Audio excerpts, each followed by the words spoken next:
Hi, everybody. This is Silvio Canto in Dallas, Texas on Wednesday, May the 11th. And welcome to our commentary. By the way, if you're hearing a little bit of noise in the background, like some construction trucks moving around, that's because there's a little bit of construction there in our street.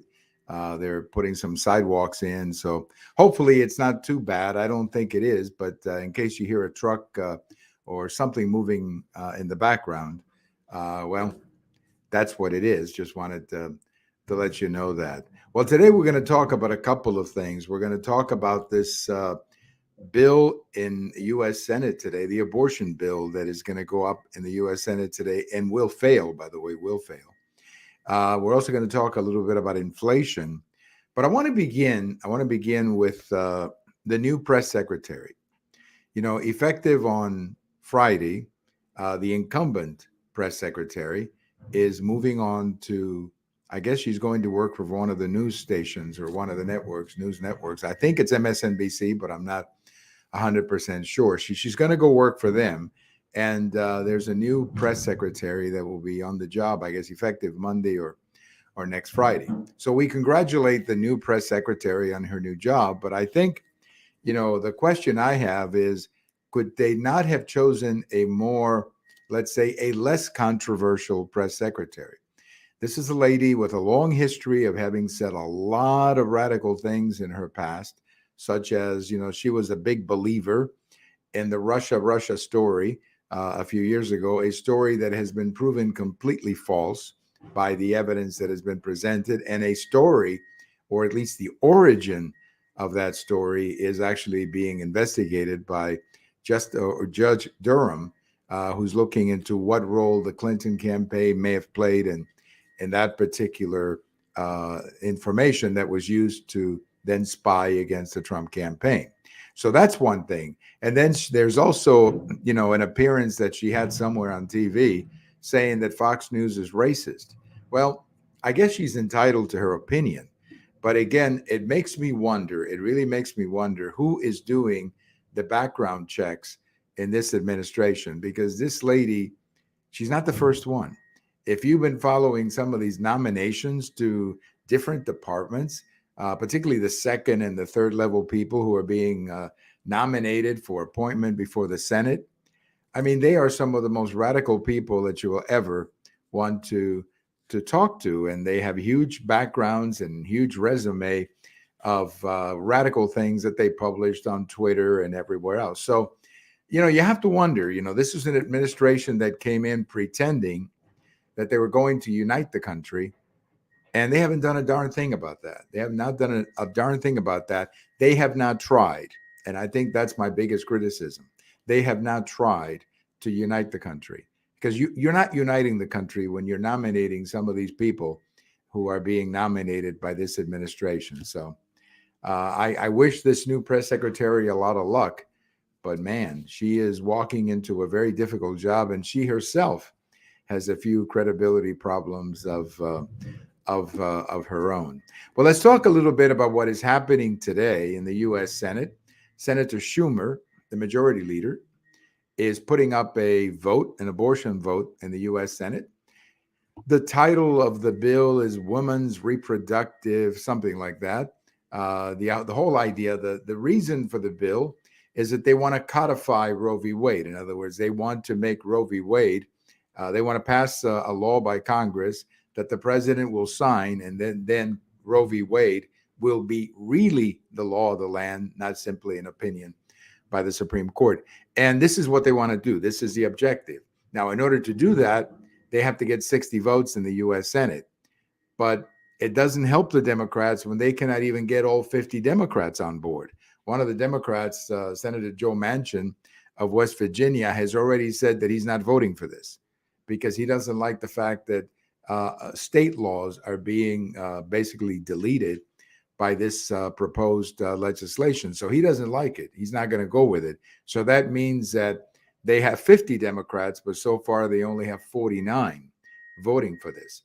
On the Republican side, it'll be 100% no. But there were two possibilities. There were always two possibilities to vote for this. One was Senator McCuskey of Alaska, and the other one was Senator Collins of Maine. Those two ladies who are pro-choice, as they like to call themselves, pro-choice, they would have been potential yes votes if this particular piece of legislation was not as radical as it is. I mean, this is not a piece of legislation to settle the Roe v. Wade issue. This is a piece of legislation to satisfy the left wing of the party, very angry with the fact that the party has not done anything to do anything with respect to abortion. They talk a great deal about it, but they really have not been able to do much about it. So nothing's going to happen. There will be a vote. The vote will fail. And as I said, as of early afternoon, they don't have all the Democrats, and they're not going to get all the Democrats on this particular vote because, let's face it, they have 50, but they're not going to get all 50. So this is really a big failure here for Senator Schumer. Why he put up this vote, knowing that it was going to fail like this, is a mystery. But, people speculate on Senator Schumer. They say that the reason that he has been moving so far to the left and the reason that he's been pandering so much to the left is because he fears a primary in New York. There could be a primary against him. In fact, there's been talk of Alexandria Ocasio-Cortez, the young woman from, I think she's from, no, she's not from Brooklyn, but she's from one of those districts in New York City. And there is some talk that she may run a primary against Senator Schumer. If she does, she could beat him.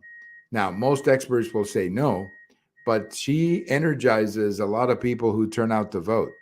And so Senator Schumer is scared to death of a primary in this upcoming election. And that's why he's taken such a radical position about abortion, knowing quite well that he doesn't have the votes. He doesn't have the votes in the U.S. Senate in his own party to make this a reality. You've been looking at some of the polling data about abortion. And, people they look at their favorite poll when they want to tell you what the situation is. The reality is that, my own personal position is that abortion is wrong. I'm a pro-life person. I believe in life, but that's my moral position. I mean, that's what I believe. But I also understand that in a public sense, you cannot always dictate that way. But I think most Americans, if you listen and you read these polls and you analyze these polls, I think that most Americans are in a place where they would like to have access to an abortion, meaning they believe that a woman should have access to an abortion if she wants one, or if she needs one because of rape or incest or something like that, that she should have access to an abortion. But, and this is the big but, they believe that there ought to be restrictions on when she can have that abortion. It could be 12 weeks, 15 weeks, whatever the case may be. The Mississippi law before the Supreme Court says 15 weeks. And that, of course, that could be the standard that we practice in the United States. You have 15 weeks to have an abortion, and then after 15 weeks, you cannot have an abortion. That's what the Mississippi law is currently in front of the Supreme Court. And really, the biggest thing going against the abortion movement is science, because science is now showing that there's something going on in the woman's body. The argument for years was, it's my body, it's my body, it's my body. Well, it is her body, but we now can see by listening to a heartbeat as early as 10 weeks, by watching some of the sonograms, that there is something in that woman's body that could very likely will be a baby born in 9 months. So I think that's what's happening, that the science is actually providing us with so much information that it makes it very difficult for the pro-abortion movement to say, hey, it's my body and I can do whatever I want. Well, not really, because the little thing inside of you has a heartbeat and has indications of they look like little babies when you see the sonograms and so on. So my guess is that Roe v. Wade will be overturned. This is going to go back to the states, where states will decide what those restrictions are. Some states like California and Illinois will have, or New York, will have unconditional abortion. You can get whatever you want. And then other states in the south and in the southern part of the country, like Texas and so on, we will have restrictions on abortion. And that's the way this is going to come down. And that's the way it should be. That's the way it should be. Abortions should be decided by voters, not by judges. And that's how I believe all of this is going to come down over the next 30 days or so when the opinion is finally published. Now, I don't think that abortion is going to be a big factor in the midterm elections. And it's not going to be a big factor because of our next story, and that's inflation. Inflation is killing the American family. More information came out today about inflation. Inflation is now at a 42-year high. That's 1980, 42-year high. That is awful for anybody who remembers 1980, 1981, 1982, like I remember that that part of our lives. So inflation, inflation, inflation, inflation. The big story in 2022 when voters vote, the big story is going to be the economy, inflation, gasoline prices. That is what will drive the vote. Now, some people may vote on the basis of abortion.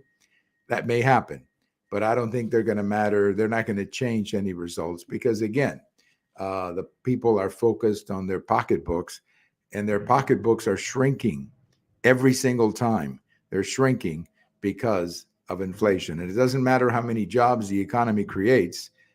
If there's inflation of 8% or whatever, that's going to kill the people who are working. So that's going to be the big issue, inflation, and not abortion whatsoever. Senator Manchin of West Virginia, I just saw the note a second ago, confirms that he's not voting for this abortion law that will fail today in the U.S. Senate. Thank you for listening. This is Silvio Canto in Dallas, and have a wonderful day. It's kind of warm and humid here all of a sudden. So I guess that must mean that we're getting close to summer. I think so. It gets warm and humid in May as we're getting close to the summer here in the North Texas area.